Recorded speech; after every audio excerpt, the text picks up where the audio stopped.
حدیث نبوی صلی اللہ علیہ وآلہ وسلم۔ حضرت ابو ہریرہ رضی اللہ عنہ سے روایت ہے، وہ پودا لگا رہے تھے کہ رسول اللہ صلی اللہ علیہ وآلہ وسلم ان کے پاس سے گزرے اور فرمایا، ابو ہریرہ کیا لگا رہے ہو؟ میں نے کہا، پودا لگا رہا ہوں۔ آپ صلی اللہ علیہ وآلہ وسلم نے فرمایا، کیا میں تمہیں اس سے بہتر پودے نہ بتاؤں؟ ابو ہریرہ رضی اللہ عنہ نے کہا، جی ہاں اللہ کے رسول صلی اللہ علیہ وآلہ وسلم۔ آپ صلی اللہ علیہ وآلہ وسلم نے فرمایا، کہو سبحان اللہ والحمد للہ ولا الہ الا اللہ واللہ اکبر۔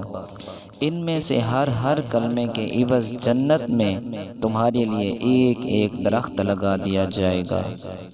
ابن ماجہ حدیث نمبر 3807۔